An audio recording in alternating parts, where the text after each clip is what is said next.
Are you ready to suffer? Are you ready to rumble? Because we have suffered. These were rough chapters, man. They were. The good chapters, but hard to read if you are sick of the, oh no, he's a king. I can't marry a king. Yeah. Well, welcome back to Read or Not to Read. Book 2 of the Black Tulip Chronicles, The Queen of the Night. Chapters 21 through 30. Because remember, we're reading 10 chapters at a time. He's not going to let y'all forget that. Mm-mm. Do not complain. It is your fault if you only read 5 chapters. Yep. Yours. We can't wait that long no more. That is Mm-mm. too much. Can you imagine if we were reading this 5 chapters at a time? You'll die. We wouldn't have gotten to this for like a month. That would have dragged. Yeah. If you read this book slow, it's going to irritate you. Mm-hmm. I would suggest just read the whole book. Don't be like us. Don't be like us. Don't suffer. Yeah. Okay. Let's get into it. Chapter 21. Vera has just discovered that Icar is a king because she saw his mark. Gasp! So scary. And we cut to Icar's POV, which is funny because he's like, oh man. He doesn't even know how Darn! big of a deal this is. Yeah. He doesn't even know. He's like, oh, she's seen my mark. Vera is having an existential crisis, life meltdown, horrible time. And Icar's like, it's just a mark. It's fine. So Icar is still swinging from the ceiling, trying to cut his legs down. And he And Spider's actively coming their way now. So he finally gnaws his way through this rope. Well, it's not a rope, it's a spider's web, but apparently it's a very tough spider's web. So he finally cuts through the ropes, which took a very long time to do because apparently they're very thick ropes, which is fine. Vera is trying to fight the big spider, but once he gets down, the big spider goes after him, and Vera's like, yeah, you do you. Yeah, go ahead. I hate you. Go fight the spider. And then Vera gets swarmed by little baby spiders. Which is just... She's literally just having a full panic attack. Like, I don't really care if you die right now. She's not focused. For her own life only. Not focused at all. And then, so she starts fighting the little spiders, and Icar's like, hey, little Lucian would really help me kill this big thing. And so she kind of sends him stuff. And he's like, well, at least she doesn't want me to die. Which made me laugh. So all the spiders die. All the spiders die. And like she's so mad that she's like, I don't need your help in killing these spiders. I'll kill these spiders myself with no fighting experience. You can go away now. She's being swarmed by the little baby spiders, and she's like, I don't need your help. And he goes, I know, and starts killing the spiders. It cracked me up. It was funny. It's funny. And that was a very short and sweet chapter, just Icar's POV of her finding out that he's the king. And then it jumps back to Vera in chapter 22. So she's they're separated from Darvy and Ross. Yes. So Darvy and Ross were off on a hunting trip, and then they get carried off by the spider. So they're trying to meet back up with Darvy and Ross. So they're alone again, traveling together. And she's like not talking to him. I would like to pause. This is very important. She's very obsessed over the fact that she's covered in spider guts. Mm-hmm. It becomes important later. I feel like, kind of, sort of, but it kind of makes her feel bad about herself. But she's like, "Oh my god, I'm covered in spider guts. I kissed an evil king that you just said would make an amazing king like 2 chapters ago. It was literally a day ago. You're distressing me, woman. You can't say, oh, you'd make a good king. We should make you king. Kill the king. Oh, you're king. You're evil. You're evil just because you're a king." I know. She just admitted that she thought he would make a good king. She actually said aloud from her mouth, Lucentia should make you the king. Well, you got your wish and then you weren't happy, woman. Make up your mind. And she's not even really harping on about, oh, he lied to me. She's just, I don't know. She's irritating me. She's irritating everyone. Irritating. She's irritating Icar too. Yeah, she is. So they're trying to meet back up with Darvy and Ross because they were separated.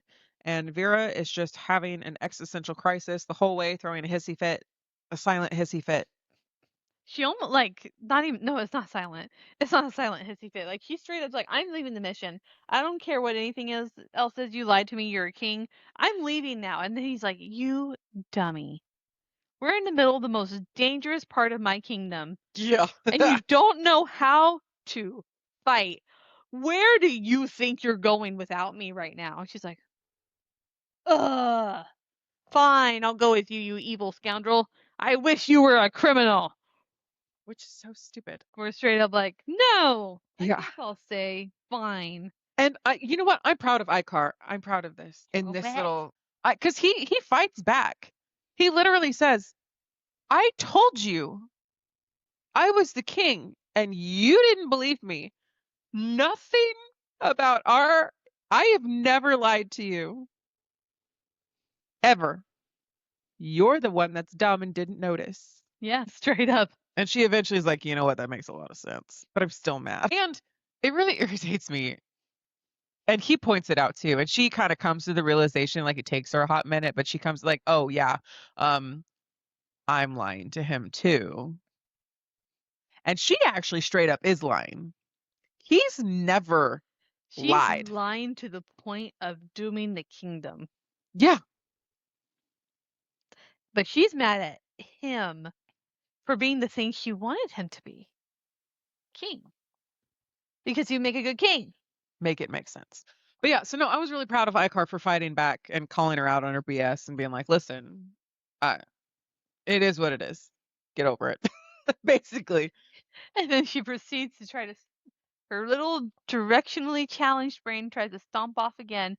He's like, Wrong way. wrong direction. She's like, lead the way. And so we go into a little stompy stomp where I'm mad at you quietly now. And he points all the things out. He goes, "If it wasn't for me, you would have been dead like 100 times over. And did you forget that if it wasn't for me, you'd be married to the Shifter King by now? No, Get I'm not over gonna it." do that. Never mind. Just kidding. I was Which again, in her brain, she's already gone through this thought process in her brain. I like you, you would make a good king. So instead of the "you lied to me, you're a king, scary bad," why isn't her brain going, "Well, if you are the king, which I know you are now, maybe the person that told me that the king is bad was wrong, because I've seen with my own eyes that you're not." But no, that thought doesn't come up at all. She still wants to run away to evil lady. yeah, she's straight up panicking and be like, oh my god, I should have never let my bracelet go away. Yep. What's going to happen? Oh my god, this can't fall off. I really hope this doesn't fall off. Mm-hmm. Yeah. Yeah. We're so excited. So excited for all this dumbness to So come to an excited. end, I hope. But yeah, she's straight up like kicking pine cones and like, oh my god, I can't believe I kissed him. This is terrible. I'm on my own now. I'm so lonely in life now that the amazing man that's I guess a king is a king as he Mm-hmm. always was. I guess I'm just gonna I'm gonna have to risk getting captured by him and his evilness. The only redeeming factor here is that she runs over every single thing in her head that has happened so far. She goes, "Oh, duh." Like she really does. She goes, "Oh, yeah, yeah, you know what? That was really obvious in Hmm. hindsight." So Really, really obvious. we're giving you a little bit of grace here, Vera, because you realize that you're being stupid. Stupid. But you're on a thin rope. And then we cut back to Icar in chapter 23. He's like, "I'm just gonna let her get over it because I can't say anything else." He's like, "She's gonna have to work through this on her own because nothing I say right now is going to help or change her mind or do anything." So he's like, "You know what? Talk to me when you're ready." So he's leading them back to so yeah, so they're separated from Darby and Ross, and he knows once they go back to the camp and realize, hey, they're not there, they're gonna meet at the next meeting point because that was the plan. If you get separated, go to the next meeting point. Don't look around. Otherwise, we'll never find each other. because we'll Yeah. both be looking for each other and we'll never find each other. It's stupid. Yeah, so we start to try to confront her again, like, I'm sorry. And she's like, I don't care. He apologizes. He tries to be the nice guy, and she goes, "I don't accept apologies from kings." Just stupid. Stupid. For one, my biggest thing, oh, evil king. Oh no, he can kill me for any reason. Let me backtalk him. You've seen this dude fight. If you're truly scared of him, why are you being sassy? It's because deep down she knows he loves her and he's not going to do anything because she knows he's not bad. She just has to get the out. It's just annoying. Very annoying. So we do a whole lot of back and forth. Like, you're stubborn, I know. But then he's like, well, I had to keep my identity a secret. That's why you should forgive me for this, even though I tried to tell you about this. Yeah. And he points out a very obvious fact. Like, why does it matter so much? You didn't know yesterday we got along fine, and suddenly I'm king and our friendship's gone. Yep. Calling it all out, saying you're being ridiculous. I'm glad he's telling her she's being ridiculous because somebody needs to. So he's calling her dumb dumb and she's being rude. He's like doubting all of his decisions. He still wants, even with all this, he's like, I feel like he's like, she's going to get over it. It's fine eventually. And then he's like thinking, I could still marry her instead of a queen of the night. And Well, and he when he says, "Hey, what was the problem? Like we were friends yesterday." And he's like, "I will tell you anything you want to know." And he's like, what did she say? She's like, "You don't have to explain. I understand. You don't understand everything about me." He's like, "Then tell me." And she basically just says, "It's not my story to tell." it's stupid. So you've just admitted that you're lying to him and refused to tell him why, even though he's asked point blank, but you're still mad at him for hiding who he was. Okay, let's talk about a double standard. And then she says the dreaded words of every man ever. Let's just be friends. Not even that. She's like Acquaintance. acquaintanceship. Acquaintances. Yeah, She like made up a word. she did. She did make up a word. Chapter 24. Back to the our very dramatic woman. We're back on Vera. Apparently, it started snowing and they're really cold, and she's just kind of throwing a hissy fit while they're walking the whole time. They're kind of like she's walking like 10 steps behind him, but still following him because she's completely hopelessly directionally challenged. So she's following him. They're not really talking after that. It's just straight up snowing on them, and they're slowly freezing to death until he finally stops. And then he makes a fire for her. He's still taking care of her, even though he's mad and she's being ridiculous. And she's like, I don't want to sit next to him. She's being stubborn, but thankfully she has a little bit of common sense and goes and warms herself by the fire. He pulls off over one little log. We have like a little one log trope right now, where she has to somewhat sit next to him Yep. to enjoy the warmth, unless she wants to go find her own log. Get your own log. He's still being very courteous about all this, like still helping and doing this and this Mm-hmm. and that, and protecting and providing for her, and she's still being dumb. She's being dumb. And then, We argue with a freaking bird. oh, yeah, Rupee's like, what are you doing? You're being stupid.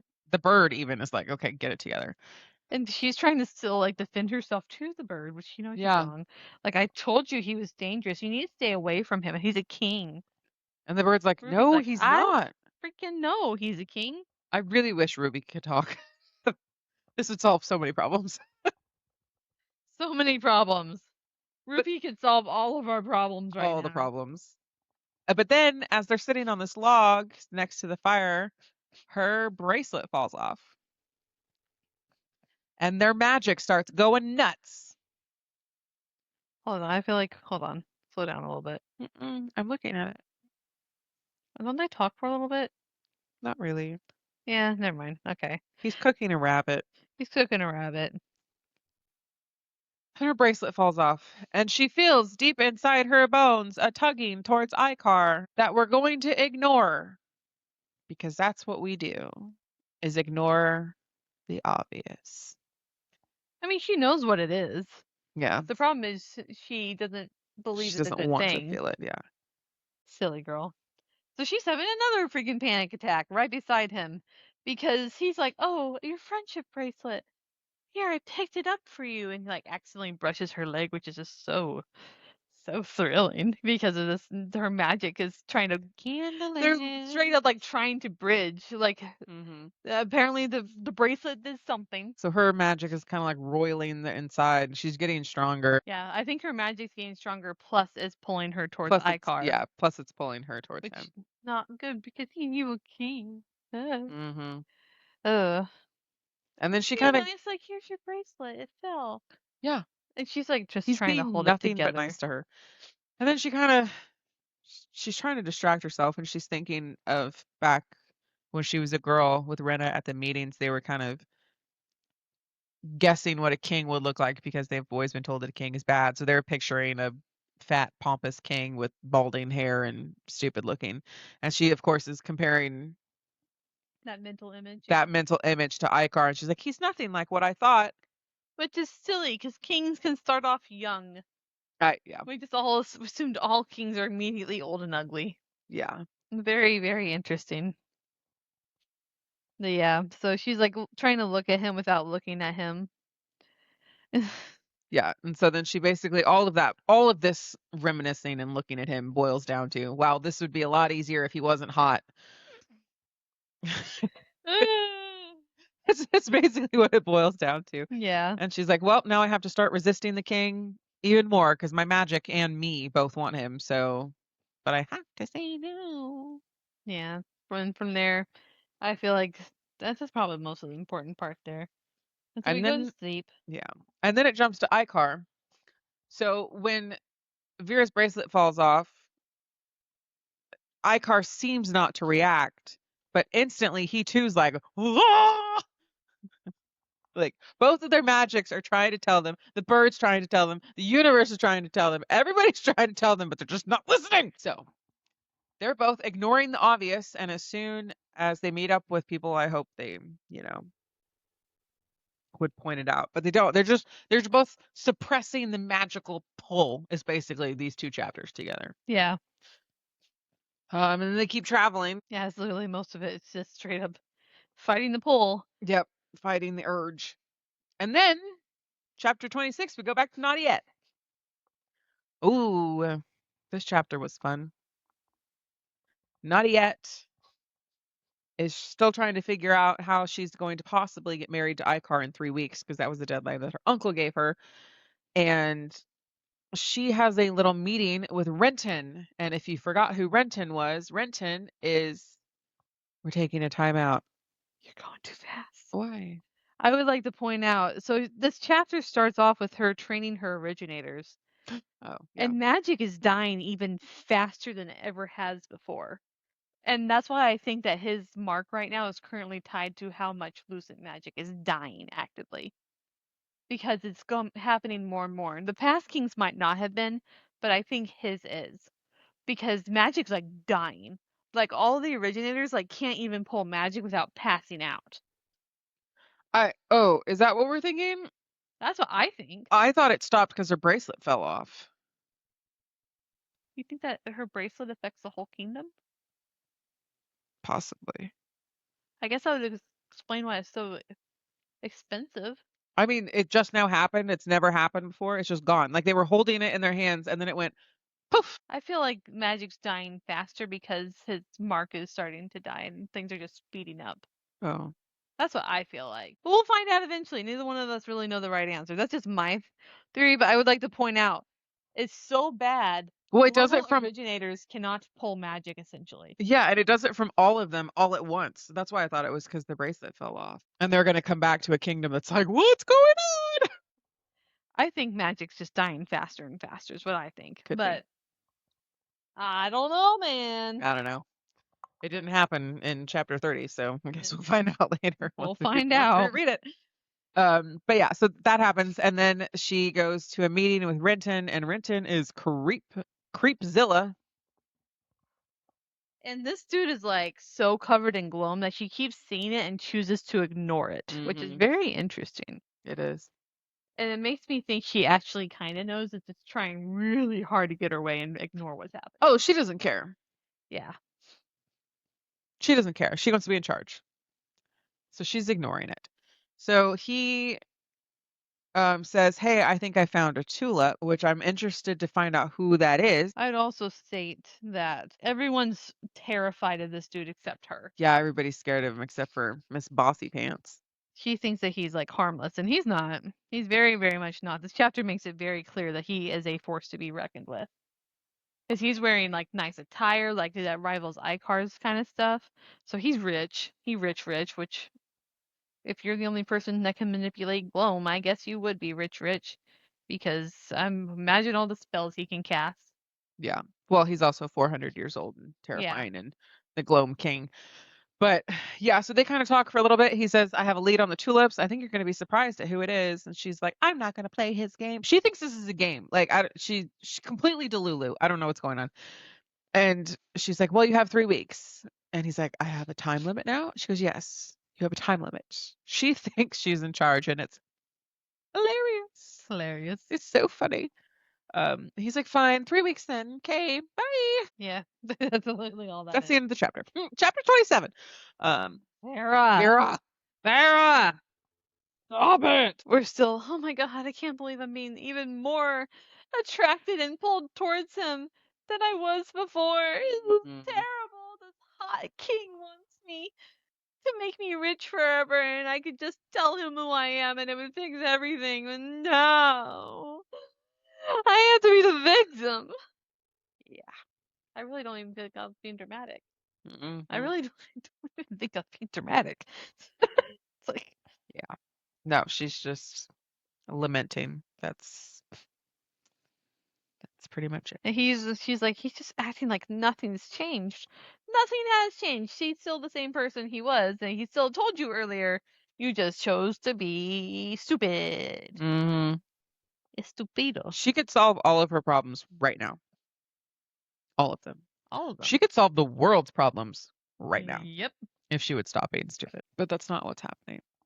So Icar's like, "I need to talk to you. In case you haven't noticed, my magic's being really weird, and it really kind of wants to jump your magic's bones. So I don't know what to do about this." And then she starts playing with him, like, "Oh, really? Something's wrong?"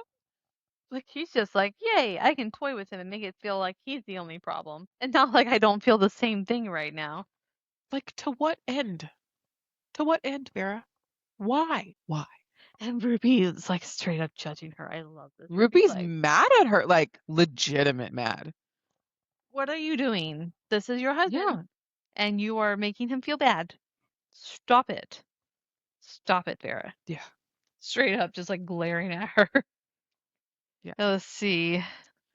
And then we have a dream. Yeah. So she goes to bed and has a bad dream that all the tulips die. Tatiana's like, "You're evil, so bad. Kings are murderers." And he wakes her up from the dreams, like, "Are you okay? You're kind of talking to yourself, you little delulu crazy person." And she's like, "Oh, I'm fine. Sorry for waking you up." We don't care. I don't care.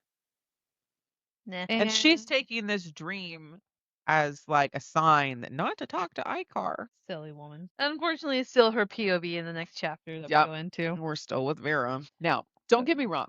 I am not irritated at the writing or anything. It's the book is good. I'm Character's written irritated. too well. I'm irritated at the character. Like, You wrote the character too well. She's too aggravating. Yes. Like, oh my god, woman, get it together. Yeah, get it together. I need you to buck up, pull up your bootstraps, and get over yourself. It's coming, I'm sure. I'm sure it's coming, but I need you to do it, okay? Like, if I was there as a side character, she would have gotten smacked like 4 chapters ago. Oh lord. Ugh, okay. We're still with Vera, chapter 28. She wakes up. They're still walking through the thistles. And then they go through like this little tree thing, and he makes it through just fine. And she starts going through, and she gets stuck. And she's like, "How did Mr. Broad Shoulders Hulk Man make it through this little tree, and I can't? What's going on?" So her like wrist is kind of caught in the tree, and they're trying to get her out of the tree, and it's not working. He has the bright idea to just reach through, because let's just add more mass to this. Yeah. So he's reached through, and they're pinned together. She's like, My heart, I can't. This is too much. We're touching. We're touching. I can't take it no more. They're stuck in a tree together, and then the tree kind of like elevators them up somewhere. Essentially, like my picture is like, whoop. It's like growing them up. Yeah, the tree is very, very sentient. And it kind of makes it sound like they fell asleep. Did they fall asleep in the tree? I don't think. Yes, I did actually. They fall So asleep in the they're. tree. And then they wake up and they're in a room in the tree. Yeah, because they try to get out for a little bit, and it's essentially, I think They give up trying to get out. They're like, well, we're not dying, so nap time. she's trying everything, like she's trying like magic keywords. He's trying to do everything but hurt his precious sword, trying to get out of this tree. So yeah, eventually they just fall asleep and get woken up. Let's see. Essentially, a little. I'm assuming she's also a nymph. Is she a nymph? She's a nymph too, right? I'm pretty sure she is. I think she's like a different type of nymph, but yes. Essentially, the tree was hers, and she has set it as a border to trap things, anything that she thinks might be dangerous. So she's like, yeah, I have y'all trapped. What are y'all going to do about it? Who are you anyways? So they wake up in a comfy bed and they're slightly concerned because they're like, we were in a tree. And so yeah. Wait, hold on. They weren't like in an actual bed. She wakes up on a pillow. His chest. She Oh. fell asleep. Okay, hold on. They're in close quarters, and she's like, "No, I can't touch you. You're evil." And then while they fall asleep, she cuddles up to him and falls asleep on his chest, which is a complete abnormality for her. She doesn't understand what's happening there. Yeah, I missed that. I thought she was actually on a pillow. No, the tree did not make a magic bed. Icar is a magic bed. That's how much I don't cuddle. Like, it didn't cross my mind that that was an option. So they wake up. They're snuggling again, like they do.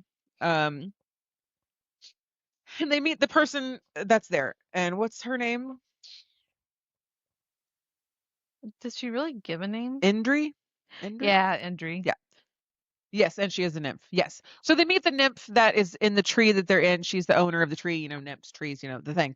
So they ask her, can you take us to Odella, who is the head nymph lady that they've been trying to get into Lucentia's place. So you have to go through the nymph place to get there. And the nymph who they're currently with is like, yeah, sure, not a problem. And so she takes them there. There was a little bit more yeah, at first she's like, than that, but I don't know about that. But I'll take your friend though in exchange for me taking you there. But you're probably going to die about it. Probably. Because she's like, I need Lucent really bad, and your girly there can provide Lucent. So just give me her, and I'll take you where you want to go. Yeah. But then they go like, nah, I need to restore Lucent, and I can get to the king. She's like, are you sure? Is you sure? Okay, if you can get me in there, I'll take you to them, and hopefully you don't die while you try to get me in with them. Yeah. And then she goes, oh yeah, forgot to mention, I caught 2 other people. Are they yours? So she has Darvy and Ross. Darvy and Ross also got stuck in the tree. I hope they cuddled. And I think their time in there was much more aggressive, manly testosterone of I must break out. Yeah, so she was slightly meaner to Darvy and Ross because Ross's weapon of choice is a battle axe. And as a tree, she's morally opposed to axes. So they didn't have as fun in the tree as these 2 did. Okay, anyhow. So we follow Indri. They have been bullied by her and because he used a giant axe on her. And she's like, okay, I guess we're all going to go there. But I'm just telling you, you're probably going to die. There's guardians that guard the little gate, and you're probably going to die. But you're the best chance I've gotten because I regret not going in there hundreds of years ago. Yeah. So I'm going to go with you. It's going to be great. Yeah, so the nymph is trying to get into the nymph court. And so they make a deal, hey, let's go to the nymph court together. I think I can get in with you. So they go, they talk to the guards. Yeah. The people guarding the thing. And they say, prove you're a king. And he goes, sure. Rips off his shirt like he's in a teeny bopper movie. And yeah, you're going a little bit fast. Hold on. So I'm just hitting the highlights. To summarize so much. Hold on. Those are other important things. They're supposed to read the book. That is true, but that's not really how we've been doing it. Because we have a whole conversation. There's a cave that's been prettified by the nymphs, and essentially they're talking on the way in. And for some Essentially, reason, we start talking about the death dress again, which I really didn't think it was important, and I kind of zoned out when I was reading that. yeah. But essentially, hold on. We start talking about, yeah, because there's more. We're talking about the origin of the nymphs and like the fae and all like magic, like actual magic creatures. Yeah. How they really came over from another realm. So the nymphs came over and the fae came over, and the fae are only under the rule. Only the ones on this realm are under his rule, but there are other ones in their own realm that are not. And so they talk about that a little bit, which I feel is going to be important eventually. Yeah, we've kind of played with the idea of other realms when we started talking about Jethanen coming from someplace else. But then they're like, "Oh yeah, Drake." And she's like, "Oh." He starts being like, "Yeah, he really likes you, by the way." She's like, "No, he doesn't." And they start talking Oh, about yeah. like, "Did you even love him?" She's like, and she goes into her own little spiral of like, I've never loved any man until you." Yeah, and then he kind of asks, "Oh, is there a chance?" Like it's like he's trying to clear the road just to make sure, just to see who cares. Nobody cares. And then she turns it around like, "Did you love him? Not yet." Mm-hmm. And he's like, "I thought so, but it was never more than friendship. I just learned that recently, though." I just now know Wink, what wink. love is. Love is walking together. Love And is. her heart does a little feel. Yeah, they both basically confess their love for each other, even though they think they can't be together. And it's very obnoxious and rude and stupid. And I would like this to happen in a different way, because if you're going to confess your love for somebody, it should be romantic and beautiful. And you should both agree and then kiss. That's not what happens. Anyhow, so after they have that little, they have the X talk on their, they have their X's talk, and then they get to the gate. Now, essentially, we rip Yeah. off our shirt because only a king can come in. Haha. And then we rip our shirt off and show our tattoos, and they're like, "Okay, cool, come on." Straight up. They're like, "Yep, come in." Straight up. It's like, "What's The the password?" little nymph is like over here, like, "Oh no, they're gonna die," and then rips his shirt off, like, "Oh, okay." Sure, come on in. Didn't know it was gonna be that easy. Yeah. Great. So then we are on chapter 30, and we go back to Vera's point of view. Or have we been on her the whole time? I don't remember. Are we We're not? on Vera's POV. We're already on chapter 30. He Huh? rips his shirt off in chapter 30. Oh, Girl, what are you doing? I didn't flip a page. I'm sorry. Essentially, we get led in. Everything's beautiful and bright and rainbow, shiny, bright colors. It's a magical world, but not infected with gloom at all, Mm-hmm. which is Vera amazing. expresses the desire to go frolic through the fields. Frolic through the fields, take a nap under the tree, dip Yes. my toes in the pretty Lucent river that I didn't know could look like that. Yeah. I wonder if that's, I think it's partly her, but I also think it's partly her magic. That's like, wow, I'm home. This is great. This is Probably. fabulous. So he says, "I'm a high king." And then she does more absolute nonsense. "Oh, throw caution to the wind. This whole time I've been throwing a hissy fit about you being a king, but you took your shirt off and you're sexy. I'll risk everything for you." So yeah, so pretty world, and we're seeing all these different little nymphs, and we finally get to meet Queen Odelia. Sorry, Odella. Odella. And let's see, Chapter 30 was long. it is longer than a lot of the other chapters, yeah. Oh, chapter 30 ends with them getting in there. And they do meet her though. Yeah, chapter 30 ends with them meeting her. There's a cute So little conversation with her and Darvy. yeah, so from them telling the guards, "Hey, I'm a king, let me go in," they walk for half a day to get where they're going. So that's all where all this conversation is happening. Yeah. Sorry, I was confused. That's where all of this conversation is happening. They're just walking along, having a grand old time, and then chapter 30 ends with them saying, "Oh, hey, queen of the fairy nymph people." They talk. What they don't. I mean, they kind of talk. Darvy's kind of la-di-dawing, like, "Oh, this is great. We might die," and then that's pretty much the end of that. And no, this is kind of significant. So the tulips were all killed 200 years ago, But this queen lady says it's been 150 years since a king has visited me. Yeah, that's what So I was saying. You're trying to skip a lot. somebody tried to go visit them after the tulips had been killed. Don't know who, but hopefully we'll find out in the next chapter. Yeah, and the queen is green. Not significant, but the queen is green. She's like a very like I'm gonna assume like a grass color green, and then she has like dark green wavy hair and brilliant blue eyes. Yeah, she's And- very and nymphy nymph. and Vera's going like, "Oh, spider guts. Oh God, I look Oh, yeah. terrible. Oh my God, why do I look like this when meeting the queen?" Yeah. Yeah, that's all that's really important though. So next week, That's it. That's the end of chapter Chapter 30. 31 through 40 on To Read or Not to Read. We will let you know what happens. It's probably going to be really frustrating. Probably. But we'll be here because we're finishing this. Again, I'm not frustrated. I'm just frustrated with Vera. Like, everybody else is doing great. Icar's kind of got back on the wagon. We're good there. He's still kind of stupid, but he's more focused on Vera being stupid. I'm frustrated with the characters, not the book. Not the book. Not the book. It's very well written Frustrated character. with the main character. Trust me, this frustrated with the You made character me like her itself, so much. and not the writing. It's Yes. amazing. You made me like her so much. I've been rooting for her this whole time, and now she's being stupid. And Kayla can vouch for this. In real life, I will do the same thing and tell you when you're being stupid. But I can't tell her that because she won't listen because the words on the book page can't listen to me, and it irritates me. Christina's struggling. I'm struggling. I'm trying to give life advice, and she's not listening. It's very, very terrible. It's It's so so rude. sad. But anywho, next week, To Read or Not to Read, chapters 31 through 40 on the Queen of the Night, the Black Tulip Chronicles, book 2. See ya. Bye.